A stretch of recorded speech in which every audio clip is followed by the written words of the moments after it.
MRI machine के सामने यदि कोई झूठ बोलता है तो यह उसकी जान भी ले लेती है। इस मशीन को तो हम डिटेल से समझेंगे ही, लेकिन एक केस है मेरे पास में जो आपको देखना चाहिए। मुंबई की घटना है 5-6 साल पहले की। एक लड़का जिस रूम में एमआरआई मशीन रखी होती है वहां पर किसी के कहने पर ऑक्सीजन सिलेंडर लेकर चला गया और ऑक्सीजन सिलेंडर लोहे का था। इस लड़के को कोई भी आइडिया नहीं था कि यह मशीन कितनी पावरफुल हो सकती है। जैसे ही यह रूम में एंटर होता है तो मशीन का जबरदस्त पावरफुल स्ट्रॉन्ग मैग्नेटिक फील्ड इस लड़के को दूर से ही अपनी तरफ खींच लेता है और इस लड़के की ऑन द स्पॉट डेथ हो जाती है। मेरा मकसद आपको डराना नहीं बल्कि मशीन का बिहेवियर को समझना है। जंकयार्ड में जो क्रेन गाड़ियों के कचरे को उठाती है उसकी अराउंड 1 टेस्ला की पावर होती है जो किसी भी कार को मैग्नेट से आसानी से उठा लेती है। टेस्ला यूनिट होती है जो मैग्नेटिक फील्ड की स्ट्रेंथ को बताती है। लेकिन एमआरआई मशीन 3 टेस्ला पावर की हो सकती है। इस मशीन के पास में इतना स्ट्रॉन्ग मैग्नेटिक फील्ड होता है कि आप इसके पास में लोहे की कील भी लेकर नहीं जा सकते। हम थोड़ा डिटेल से समझते हैं। बेसिकली एमआरआई मशीन शरीर में कोई भी प्रॉब्लम है तो यह उसका पता लगा लेती है प्रॉपर डिटेलिंग के साथ में।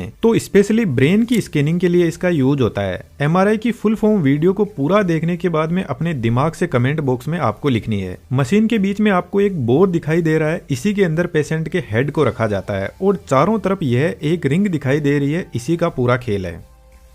इस रिंग के अंदर एक सुपर कंडक्टिंग मैग्नेट होती है जो एक परमानेंट मैग्नेट ही होती है, लेकिन इसका बिहेवियर थोड़ा अलग टाइप का है। मैग्नेट के अंदर एक कोइल टाइप वाइंडिंग होती है जो नियोबियम या टाइटेनियम की बनी होती है। इस कोइल का रेजिस्टेंस एकदम 0 होता है, लेकिन फिलहाल इस कोइल के पास में कोई मैग्नेटिक फील्ड नहीं है तो सबसे पहले इस कोइल को चार्ज किया जाता है और जैसे ही यह चार्ज होगी तो कोइल के अंदर करंट सर्कुलेट करने लग जाएगा और यह करंट अपने आसपास एक मैग्नेटिक फील्ड जनरेट करेगा। लेकिन यह फील्ड ज्यादा स्ट्रॉन्ग नहीं होगा क्योंकि करंट सर्कुलेट होगा तो वाइंडिंग का टेम्परेचर बढ़ेगा और रेजिस्टेंस बीच में आ जाएगा। तो रेजिस्टेंस को 0 मेंटेन रखने के लिए इस कोइल को लिक्विड हीलियम की कूलिंग प्रोवाइड की जाती है जिसका टेम्परेचर -261 डिग्री सेंटीग्रेड होता है और यह लिक्विड हीलियम कोइल के टेम्परेचर को 0 डिग्री सेंटीग्रेड पर रखती है, जिसकी वजह से यह कोइल सुपर कंडक्टिंग स्टेज में आ जाती है और इसके पास में एक पावरफुल स्ट्रॉन्ग मैग्नेटिक फील्ड हो जाता है। इस कोइल का रेजिस्टेंस ही 0 है तो इसको हमें बाहर से कोई भी सप्लाई देने की जरूरत नहीं है। एक बार इस कोइल को चार्ज कर दो और जब यह सुपर कंडक्टिंग स्टेज में पहुंच जाए तो इसका मैग्नेटिक फील्ड लाइफ टाइम तक रहेगा क्योंकि रेजिस्टेंस ही पावर को लॉस करता है और यहाँ पे रेजिस्टेंस ही 0 है और इसके बाद में मैग्नेट को पैक कर दिया जाता है। हमारी बॉडी में 60% पानी होता है और पानी में हाइड्रोजन एटम होते हैं और यदि हम जिंदा है तो इन हाइड्रोजन एटम के पास में आपको पता है कुछ ना कुछ एनर्जी भी होगी, लेकिन यह अपनी मर्जी के मालिक होते हैं और रेंडमली अपनी एनर्जी रिलीज करते रहते हैं। जब एटम स्ट्रॉन्ग मैग्नेटिक फील्ड में आएंगे तो यह मैग्नेटिक फील्ड इन सभी एटम्स को एक लाइन में सेट कर देगा और बढ़िया से अलाइन कर देगा। यह जो मैग्नेट होती है ना, इसका मैग्नेटिक फील्ड होमोजीनियस होता है, जिसका मतलब है मैग्नेट का फील्ड बॉडी के हर एक एटम पर इक्वल फोर्स लगाता है। तो अभी पूरी बॉडी के एटम्स एकदम अच्छे से मैग्नेटिक फील्ड के साथ में सेट हो गए हैं। अब आता है मशीन का दूसरा पार्ट जिसका नाम है रेडियो फ्रीक्वेंसी कोइल। जब ब्रेन की स्कैनिंग होती है तो हमारे ब्रेन के एकदम पास में कुछ इस टाइप का कंपोनेंट सेट किया जाता है जिसको रेडियो फ्रीक्वेंसी कोइल बोलते हैं। अब थोड़ा सा अपना फोकस बढ़ाएंगे। यह कोइल क्या करती है कि ब्रेन के अंदर रेडियो फ्रीक्वेंसी सिग्नल भेजती है, लेकिन लगातार नहीं भेजती है। एक बार पल्स भेजती है फिर वापस इसको बंद कर दिया जाता है। जैसे मान के चलो यह एक हाइड्रोजन एटम है और रेंडमली अपनी एनर्जी रिलीज कर रहा है नेचुरल अर्थ की ग्रेविटी के हिसाब से। तो सबसे पहले सुपर कंडक्टिंग मैग्नेट का फील्ड इस पर लगाते हैं तो यह प्रॉपर डिसिप्लिन में आ जाएगा। अब इस एटम पर रेडियो फ्रीक्वेंसी की पल्स डालते हैं 90 डिग्री वाली और यह पल्स क्या करेगी, इस हाइड्रोजन एटम को 90 डिग्री पर रोटेट करवा देगी और इतना होते ही रेडियो फ्रीक्वेंसी को बंद कर देते हैं। अब यह हाइड्रोजन एटम वापस जो सुपर कंडक्टिंग मैग्नेट का फील्ड है उसके साथ में अलाइन होने की कोशिश करेगा और जब यह वापस अपनी पोजीशन पर आने लगेगा तो कुछ ना कुछ एनर्जी जो रेडियो फ्रीक्वेंसी कोइल ने दी थी उसको वापस रिलीज करेगा।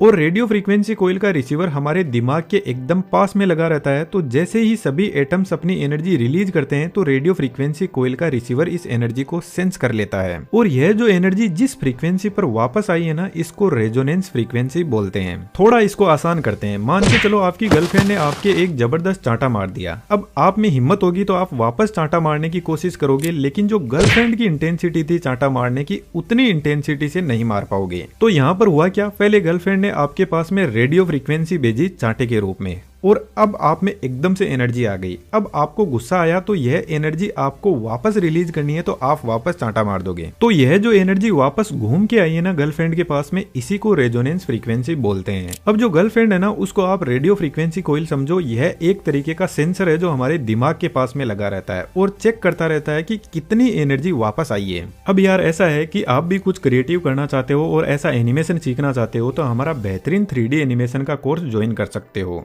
अब यार इसमें ऐसा है कि जब तक आप एनिमेशन सीखते हो और कोई भी डाउट्स आते हैं तो एनी टाइम हम आपके डाउट सॉल्यूशन के लिए अवेलेबल रहते हैं। कहने का मतलब हमारी पूरी देख रेख में आप सीखते हो, तो डिटेल्स डिस्क्रिप्शन में अवेलेबल है। अब मान के चलो दिमाग के इस पॉइंट में कोई ब्लड क्लॉट जमा हुआ है और ब्लड क्लॉट के पास में पानी के एटम ज्यादा मात्रा में होंगे। जैसे एक हेल्थी ब्रेन है और एक में ब्लड क्लॉट जमा हुआ है, तो यहाँ पर जो इतने सारे हाइड्रोजन एटम है ये वापस जो फ्रीक्वेंसी रिलीज करेंगे उसका बिहेवियर अलग होगा। कुछ एटम जल्दी एनर्जी रिलीज कर देंगे, कुछ बहुत देर से करेंगे। तो जो रेडियो फ्रीक्वेंसी कोइल है उसको पता चलता है कि यहाँ से कुछ अलग फ्रीक्वेंसी आ रही है और ज्यादा मात्रा में आ रही है। रेडियो फ्रीक्वेंसी कोइल में बेसिकली इंडक्टर और कैपेसिटर होते हैं जो वापस मिल रही फ्रीक्वेंसी से चार्ज और डिस्चार्ज होकर एक ग्राफ बनाते रहते हैं। लेकिन अभी भी डॉक्टर को यह पता नहीं चलेगा कि प्रॉब्लम है कहां पर। बस इतना पता चलता है कि एक प्रॉब्लम फाइंड आउट हुई है, क्योंकि हमें एग्जैक्ट इमेज बनानी है ताकि जिस भी पॉइंट पर प्रॉब्लम है उसको ट्रीट किया जा सके। क्योंकि अभी तक मशीन को खुद को नहीं पता है कि यह प्रॉब्लम जो फाइंड आउट हुई है यह ब्रेन के कौन से हिस्से में है, क्योंकि कोई मेजरमेंट के लिए कोई रेफरेंस तो होना ही चाहिए ना।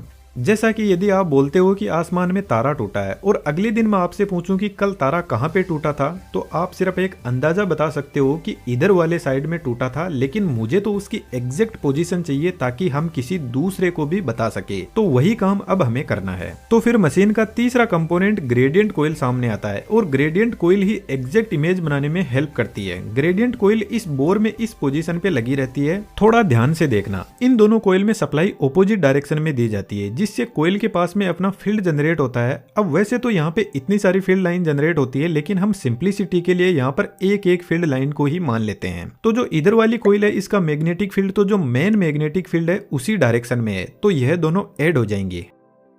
लेकिन इधर वाली कोइल का फील्ड मेन फील्ड के ऑपोजिट डायरेक्शन में है। लेकिन यदि आप इन दोनों कोइल के सेंटर पॉइंट को देखते हो तो यहाँ पर दोनों मैग्नेट का फील्ड एक दूसरे के ऑपोजिट डायरेक्शन में है, तो कैंसिल होकर 0 हो जाएगा। तो हम कह सकते हैं कि सेंटर पॉइंट में जो बड़ी मैग्नेट का फील्ड है वही अवेलेबल है। यह दोनों साइड वाले कोइल का फील्ड 0 हो गया है। हम मान लेते हैं सेंटर पॉइंट पर बड़ी मैग्नेट का जो फील्ड है उसकी स्ट्रेंथ 1 टेस्ला की है। अब इस सेंटर पॉइंट से जैसे जैसे हम इधर जाएंगे तो यह फील्ड बढ़ता जाएगा 1.1 टेस्ला, 1.2 टेस्ला, 1.3 टेस्ला, क्योंकि इधर वाली ग्रेडियंट कोइल और मेन फील्ड जुड़ रहे हैं और इसके ऑपोजिट साइड में ठीक ऐसे ही फील्ड कम हो रहा है। अब यह जो हमें एक लाइन मिली है यह जेड एक्सिस की लाइन है और जैसे इस पॉइंट पर कोई प्रॉब्लम है तो मशीन को पता लगेगा कि जेड एक्सिस में 1.2 टेस्ला का जहां पर मैग्नेटिक फील्ड है वहां से फ्रीक्वेंसी कुछ अलग टाइप की आ रही है। इसी तरीके से यहाँ पे एक्स एक्सिस और वाई एक्सिस के लिए भी ऐसी कोइल लगी रहती है।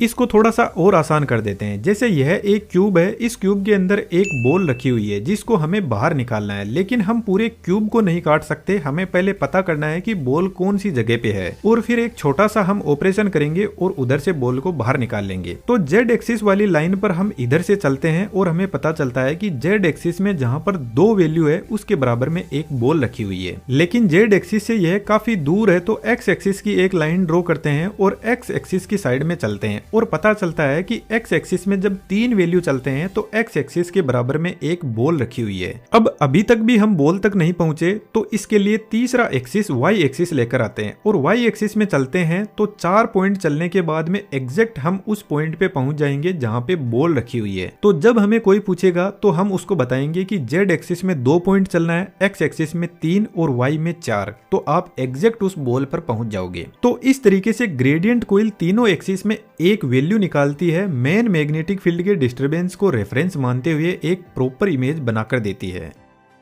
एमआरआई जब किसी पेशेंट की होती है तो 30 से 40 मिनट लग सकते हैं, क्योंकि रेडियो फ्रीक्वेंसी मल्टीपल टाइम भेजी जाती है एक एग्जैक्ट इमेज बनाने के लिए। इस मशीन के जितने एक्सरे के साइड इफेक्ट होते हैं वैसे तो इसके कोई भी साइड इफेक्ट नहीं है, लेकिन यदि आपके कोई पास्ट में सर्जरी हुई है और आपकी बॉडी में कोई लोहे का पार्ट डाल दिया है तो आपको डॉक्टर को पहले से ही बता देना है, कुछ भी नहीं छुपाना है। अदरवाइज जब मशीन के पास में जाओगे तो मशीन आपकी बॉडी को फाड़ के लोहे का टुकड़ा बाहर निकाल लेगी। तो जो आपसे डॉक्टर पूछते हैं सब कुछ सच सच बता देना है। जनरली एमआरआई बॉडी के मसल्स पार्ट में बेहतर तरीके से काम करती है, जहाँ पे वाटर कंटेंट ज्यादा अवेलेबल रहता है। हम और भी ऐसे ही बेहतरीन वीडियोस पे काम कर रहे हैं जो आपके नॉलेज को बढ़ाने में बहुत हेल्पफुल होंगे, तो आप चैनल को सब्सक्राइब कर सकते हो। वीडियो में देखा हुआ एनिमेशन यदि आपको सीखना है तो हमारे बेहतरीन 3D एनिमेशन के कोर्स को ज्वाइन कर सकते हो। हमारी तरफ से आपको फुल सपोर्ट रहेगा। Thank you.